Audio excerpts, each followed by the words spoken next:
May I welcome everybody to this evening's meeting of the Planning Committee on Wednesday, the 10th of November 2021. This is a hybrid meeting. It's hybrid because some people are present with me in the chamber, others are participating remotely by using Microsoft Teams. The meeting is also being live streamed onto YouTube. I'm Councillor Chris Bowring and I chair the meeting. Planning Committee, November 2021. Are in the chamber with me tonight consists of 11 elected borough councillors and is supported by a variety of officers. With me there are representatives on the committee from all 4 political groups on the council. Those officers this evening with me in the chamber, we've just got Callum Wernham, who's the Democratic and Electoral Services Specialist and clerk to the committee. Virtually, we have Justin Turvey, who's the Operational Manager for Development Management. Chris Easton, who's Head of Transport, Drainage and Compliance, and Lindsay Jenning, who is Senior Solicitor. This is a quasi-judicial meeting with formal procedures which must be adhered to. For each application, firstly, the planning officer will present the application. Then only those speakers who have pre-registered to speak will be called to address the committee. No one else, including borough councillors, town and parish councillors, agents, applicants, objectors, supporters, are permitted to address the committee, ask questions, interrupt or disrupt the meeting. But everyone has had a chance to comment on the applications through the formal consultation process. Please note that there is a strict time limit for speakers of 3 minutes for each of the 4 categories: town and parish councils, objectors, supporters and borough members affected by the application. Members of the committee are more impressed by the quality of what you have to say rather than how long you speak for. But above all, please stay within your time limit. Following the registered speakers, members of the committee will discuss and debate the application and seek clarification from the council's professional planning officers in order to try to reach a decision. The decision reached by the committee may or may not agree with that recommended by the presenting case officer. Finally, it is the committee's responsibility to determine any valid planning application placed before it using current national and local planning policies and relevant decisions of the Independent Planning Inspectorate. Our role is not to suggest alterations to applications, nor to consider whether they're a good idea, whether they are needed, or whether they are too costly, and therefore alternative uses of the land or site, or more suitable uses of land elsewhere.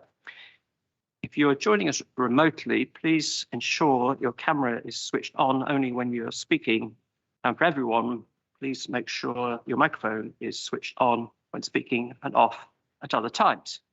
Thank you. So on with the agenda. The first item is apologies for absence. Callum, who do we have?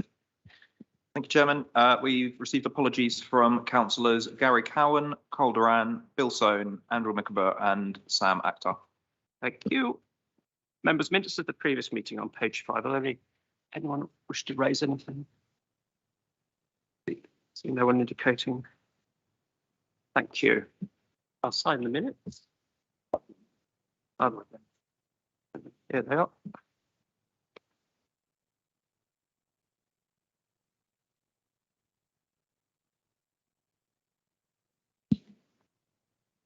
Thank you. Members, any declarations of interest? No. I believe there are no applications to be deferred, so we move to the first application, which is 212780, 24 Matthews Green Road in Embrook. This is before the committee because the applicant is an officer of the council. Case officer is Tariq Bailey Bix. Good evening, Tariq. Over to you. Good evening, everyone. Can everyone see my screen? I see you. Give me a second.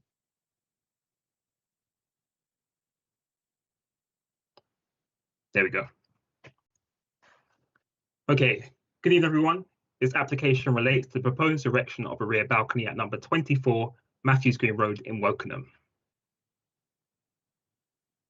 The application site is located along an established residential road and is situated on the southwestern side of Matthews Green Road.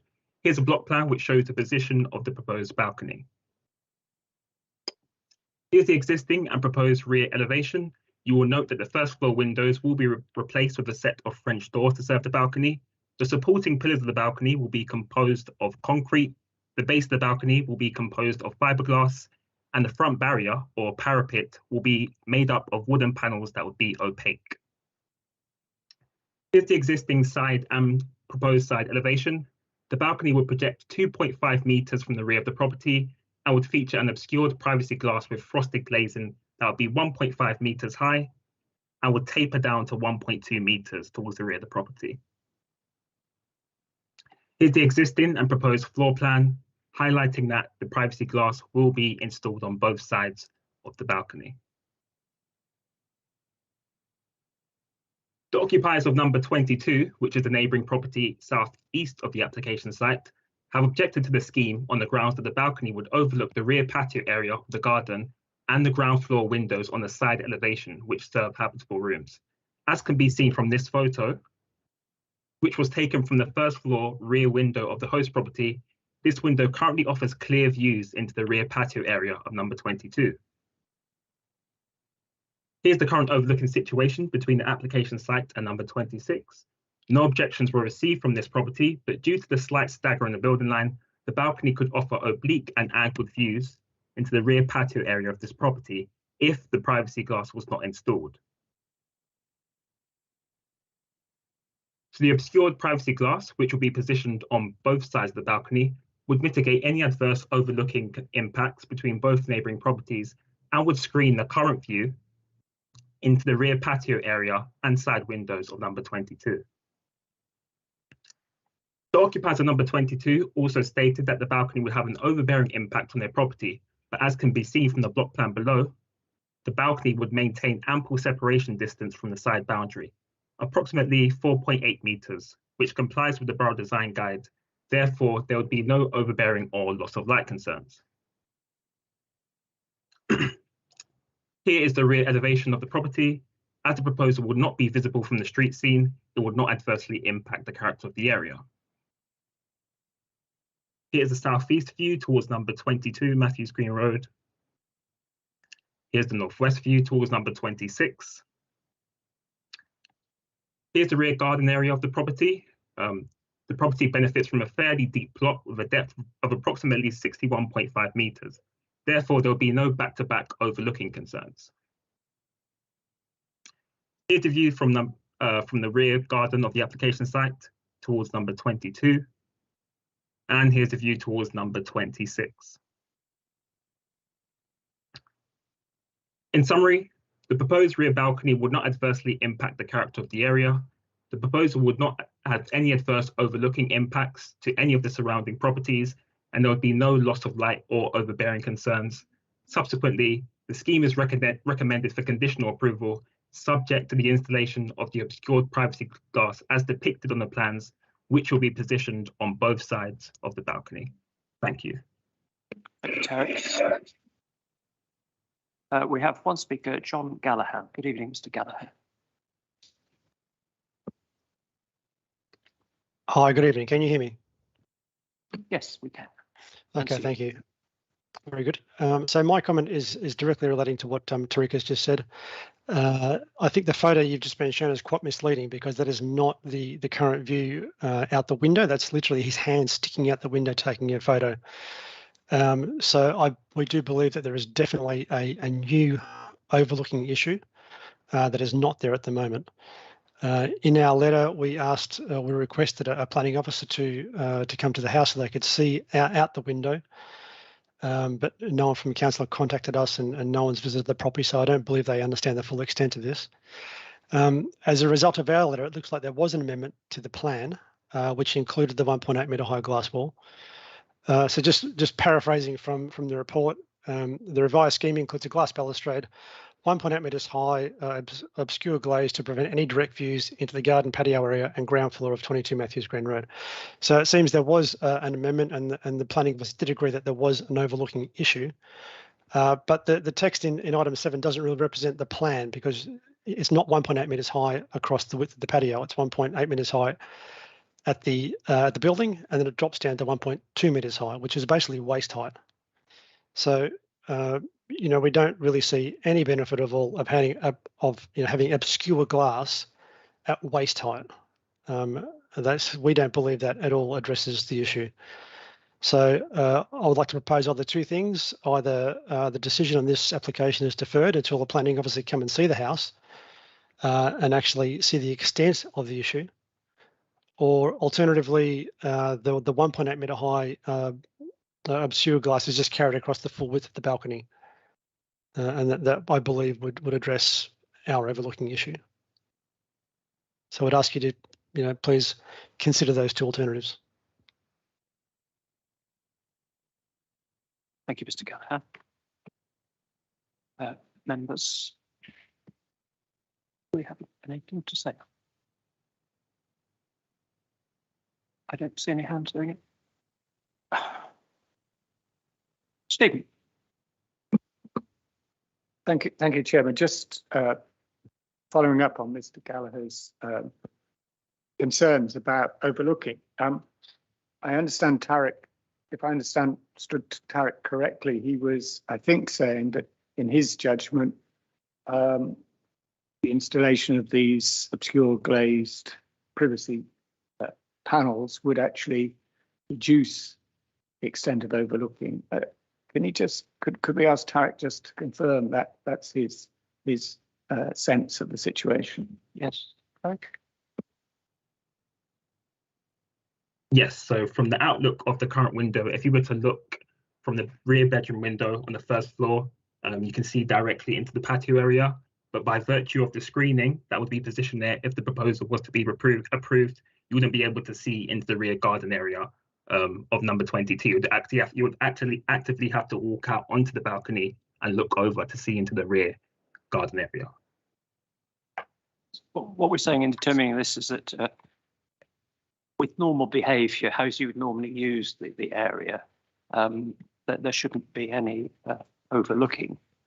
But if you were really so minded, you could, you could look around the corner and see, but that's not what people normally do. Is that a reasonable assessment? Oh, sorry. Yes, as I stated, the applicant would have to actively look over the balcony in order to see into the rear patio area. Yeah, thank you. Rochelle?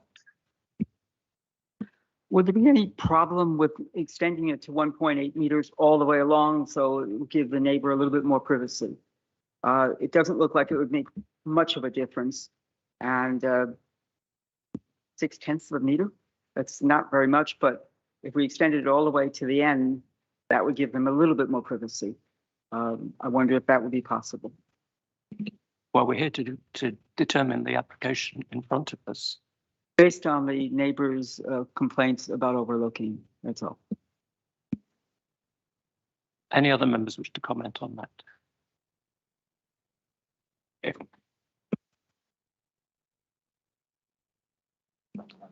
okay. Mr. Gallagher, you did have your hand up.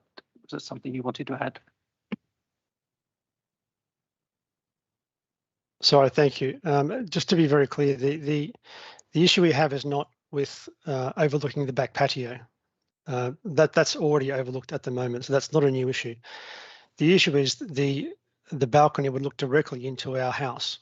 It would look directly into our dining room, which is not the case at the moment. This is a new overlooking issue. It's not something they can currently do by looking out the back window. Okay, thank you. Yeah, Pauline. On the basis of that, could we ask the planning officer to flick up the picture so that we can see how the balcony view relates to the actually looking into the house, please, just to remind us? Into 22. Can we see that again?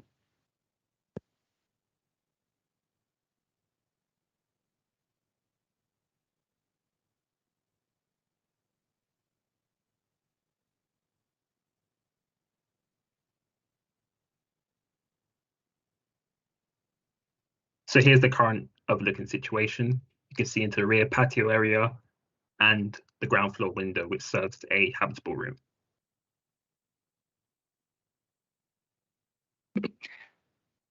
Pauline, can you back? So so at the moment, you've got a very glancing view at that side window. You can't really see in a lot, I don't think.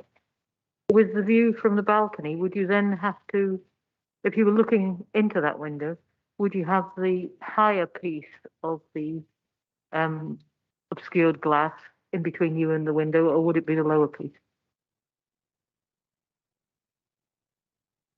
Sorry. So you'd have the higher piece. You'd have to walk towards the far corner or rear of the balcony and actively look over and intentionally look over in order to see into the habitable room and the patio area. Sorry, Rebecca. So can I just clarify, to look into the dining room window, you would have to stand up and look over the balcony. So if you were sat on the balcony, you wouldn't be looking out of view into the window. I think that's correct.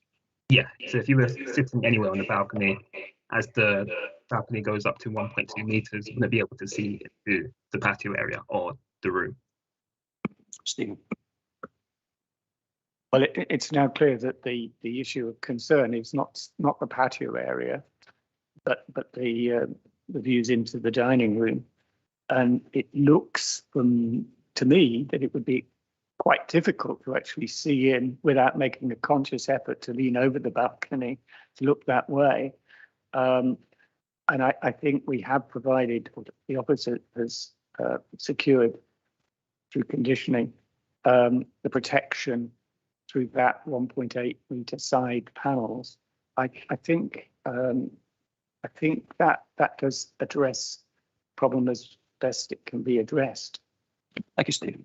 I see nobody else, so we're going to go to the recommendation on page 18 for conditions. Can I see those in favour of approving this application, please?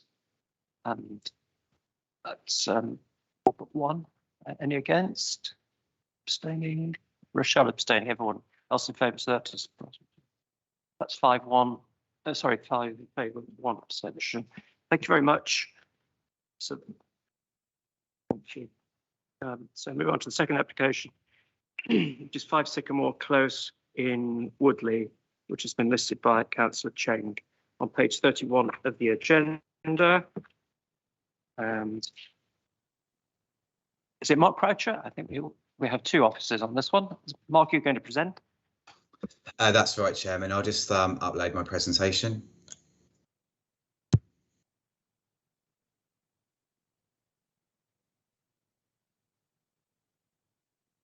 Hopefully members can see that. Just before I go through the slide. Sorry, Mark, it's not full screen. Oh, point. There you go.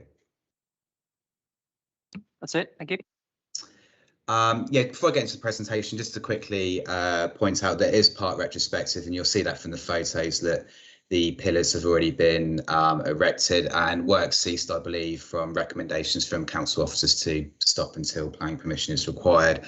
The other point is just to quickly go through the reasons for the listing by Councillor Chang. They are summarised on page 33 of the agenda and in my report. And briefly, they are it's much larger than other porches in the area. The design is out of keeping with other houses in the road, and it projects forward of the building line. So I'll just quickly go through my presentation. This one. There you go. So this is the application site with the arrow in red there. You can see Sycamore Close. There's South Lake to the north, and you can just see Hazel Drive to the left of the slide there, which I've mentioned in my report. This is the location and site plan, and you can just see the porch hatched in grey there. And members will note in the report it states that it doesn't project beyond the established building line, and you can see that there.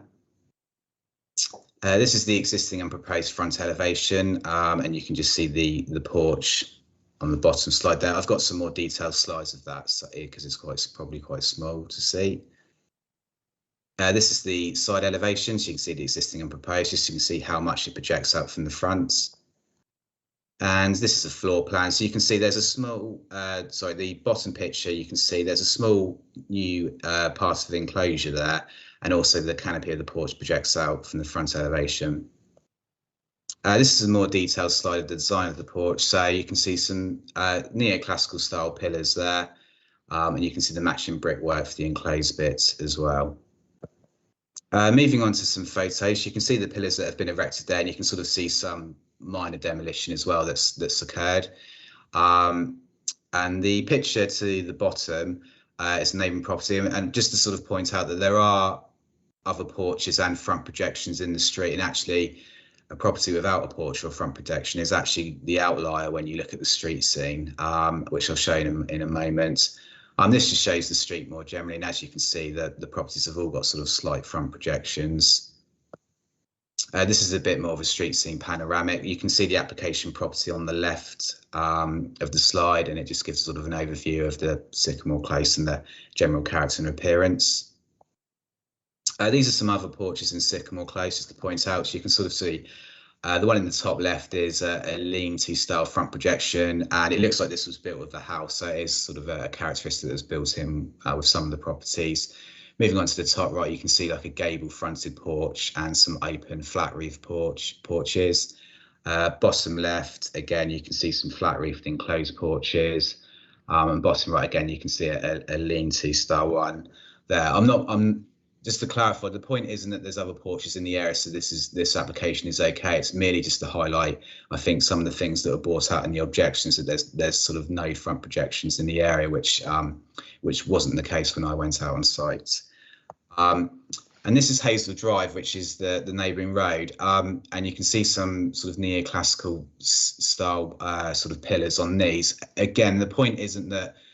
The point I'm making isn't that there's some around the neighbouring road quite similar, so this one's acceptable. It's more the point that in the report I sort of mentioned it's not an uncommon feature in suburban properties, particularly of sort of late 20th century ones, and sort of to highlight that fact that the sort of neighbouring street has some sort of classical features to it.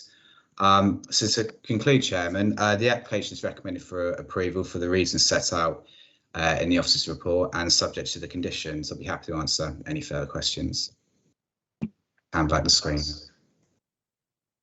Thank you, Mark. We have some speakers. First of all, Carol Jewell from Woodley Town Council, please. Evening, Carol. Right. Hello. Sorry, can you hear me okay? Yes, we can. Yeah, okay.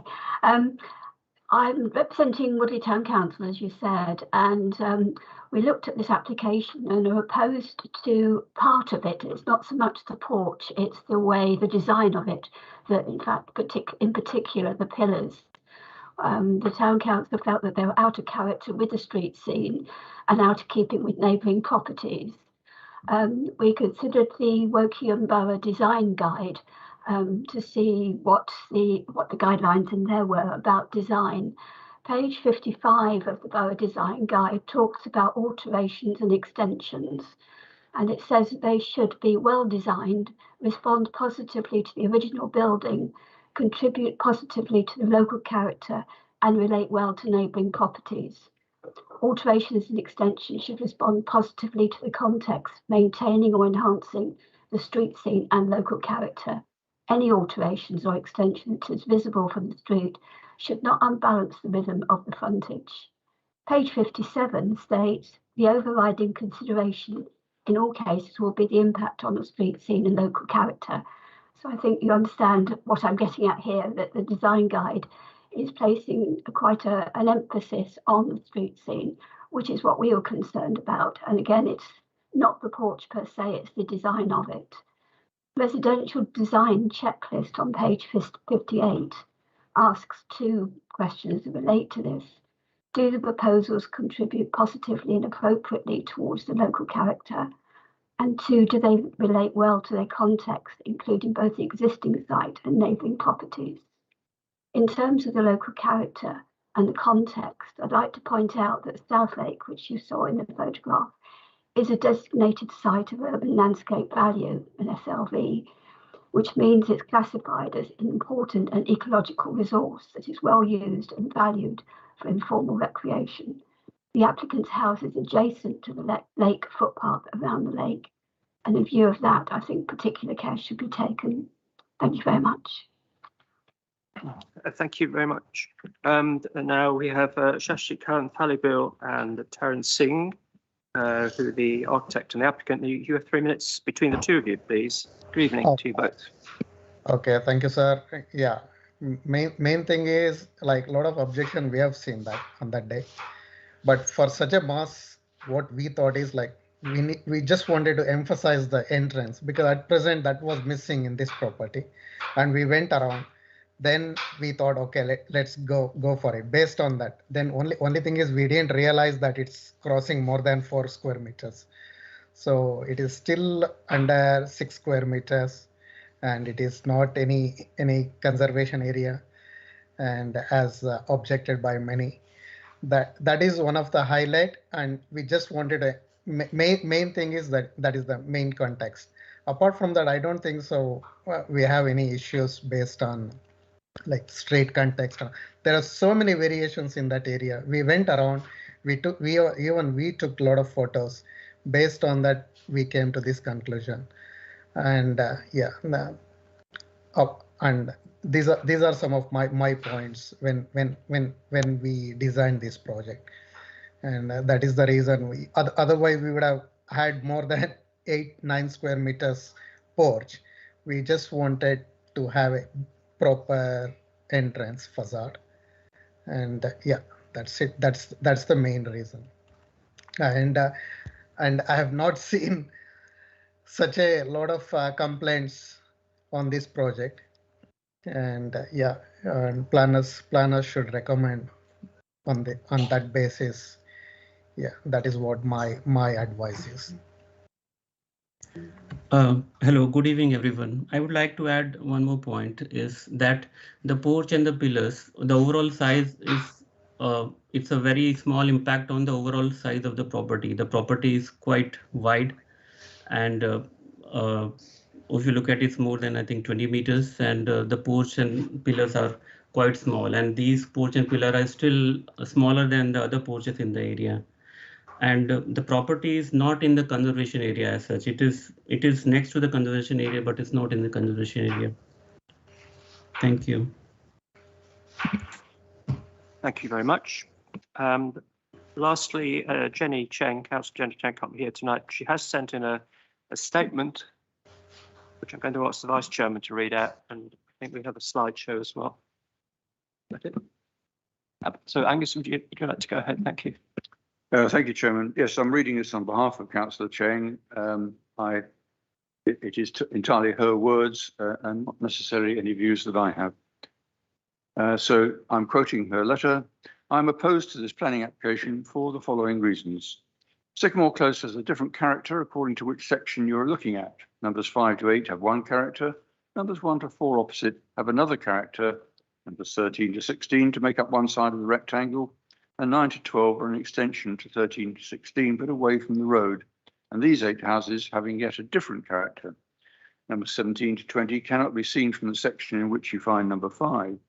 Any Grecian-style pillars that can be found on Hazel Drive are a long way from what is visible in Sycamore Close, so the argument that there is precedent for these is irrelevant. 9 to 17 look as if their porches are part of the original design of these houses and not added to at a later date. And numbers 1 to 4, which are opposite 5 to 8, do not look as if they have any additions. Since there is no other porch on this side of the road, the proposed porch at number 5 will be forward of the building line as shown in my photograph. This planning application is part retrospective, and the white pillars which will support the new porch are already in place. These are vivid against the landscape of the 4 houses 5, 6, 7 and 8, which are basically brown and black, and no other house on this side has a porch. I've seen a photo of the proposed porch extension in a finished state with a lot more white on display, but it has disappeared from the WBC website. The white pillars will be an eyesore for the residents in this section of Sycamore Close, as well as for visitors. In addition, there will be an eyesore for pedestrians walking around the lake, as number 5 is adjacent to the park. I'm sorry that I cannot be present at the planning meeting to read this myself, but I hope you will not support this planning application. Councillor Jenny Chang, Councillor for South Lake. Angus. Members, I'll come to Stephen, then Maureen afterwards. Stephen. Thank you, Chairman. It's very good to see Carol Jewell representing Woodley Town Council. And as always, Carol made some very cogent points.